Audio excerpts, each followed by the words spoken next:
Hello everybody, welcome to Know Your Money. I'm Bronwyn Wayner. And I'm Craig Finch, and we are from Growth Financial Planning. We hope you enjoy our podcast. Welcome everybody, and Bron, nice to see you. Nice to see you too. We're going to chat about that time of the year when it's tax season.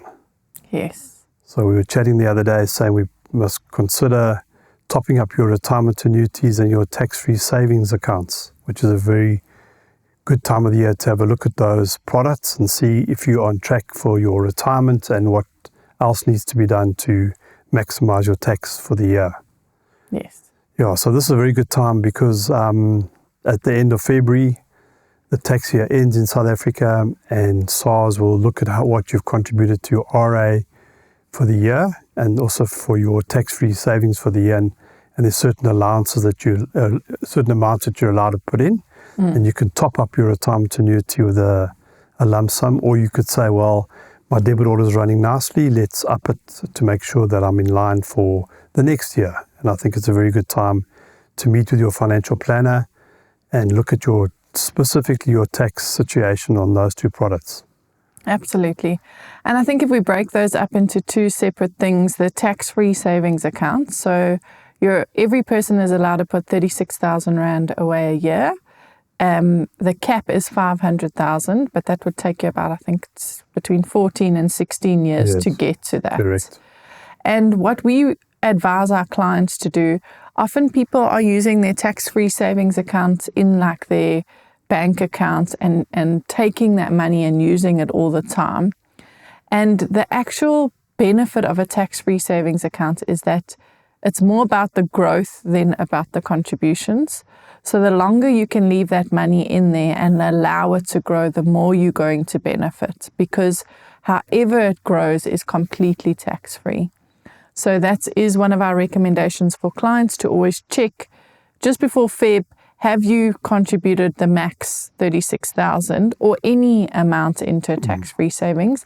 And then just to make sure that those funds are earmarked for retirement or very long term instead of the shorter term. So also when it reaches the 500,000 after about the 15-year point, you can leave that tax-free savings to continue to grow until you retire. So it's not that, it's done the 500, I better draw it out. No, you leave it to carry on compounding all the way until you need it in retirement. And the powerful thing is, once again, compound interest, and the growth is tax-free, which is incredible. So tax-free savings, I don't think enough emphasis has been put onto it.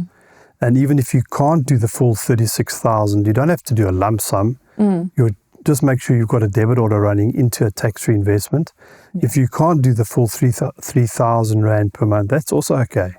Do whatever you can, but use this period to say, what am I putting away? Can I put some more away every month?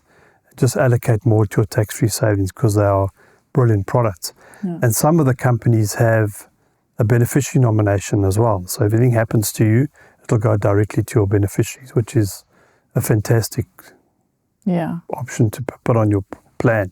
So tax-free is one of the And I think products. just to finish on that tax-free, what we mean by that is when you reach retirement age and you now want to draw some funds from that, as if it's, let's say, 10,000 Rand a month in a salary.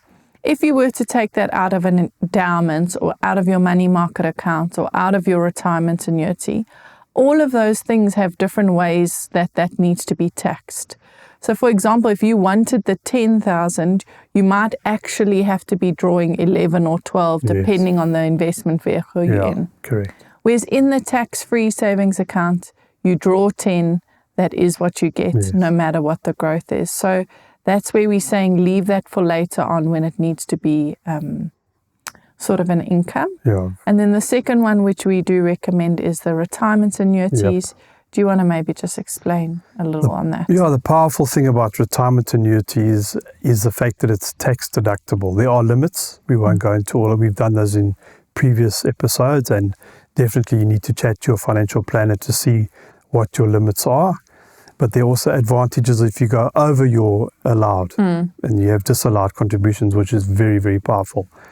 But the great thing about the retirement annuity is you can't touch it until you're at least 55 years old. So that's a Most people think, oh, that's a bad thing. I can't touch my money. That's a very good thing because your money is going to stay there, compound over the period of time. The younger you are, the better it is. And then at least you have money for retirement. So that's fantastic. The other excellent thing is it's similar to a tax-free because the growth in that RA is tax-free. So as it grows and grows and grows, it doesn't attract tax. Yeah. It does attract tax when you convert it into a pension or an annuity one day, but the contributions into that is tax-free. So while I'm paying for my RA, I'm building my retirement. I can't touch it until I'm 55 at least, and I can delay my retirement till much later. And then it's all the growth in that is tax-free. So it's a fantastic vehicle to ensure retirement. And that's why we say, and you just mentioned the tax-free savings account, we hand in hand. If you do have a retirement annuity, also have the tax-free savings because they do work hand in hand ultimately when you receiving money in your later years as a pension. Absolutely. And I also think the other thing to note is when you do add contributions to a retirement annuity, you actually do get a bit of those contributions back within your tax year. It's difficult to explain how that would work because some people, if you owe more tax than those contributions, it would actually just reduce what you owe SARS. Yeah.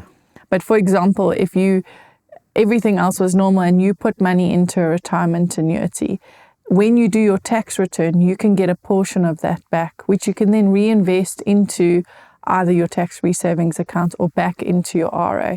So first of all, you get a tax deduction in the front. The growth is tax-free. And then, yes, you do pay tax when you take it out again at that stage, but you've benefited so much this way. Correct. And we have discussed so many times the different versions of you. You've got to be thinking about that retired version of you too. And an RA is the easiest way because, like you said, that money's locked in, a portion of it. Yes. And you can't touch it. Only that version of you can touch it. So it is something we would always recommend. Always. Yeah. Very and it's powerful. easy to just chat to your financial advisor and just reach out and top it up before the end of the year. Yeah, great advice, Bron. You too. Well, go and see your financial planners and discuss those two products and see how you can top it up or adjust your debit orders and make sure it's beneficial for the long term. Awesome. Thanks, everybody. Thank you. Bye. Bye. Thank you for listening. If you have enjoyed this podcast or would like to subscribe, please visit our website, www.growthfp.co.za. The information we have provided in this podcast is our personal opinion. For more detailed information, please discuss your financial situation with a financial planner.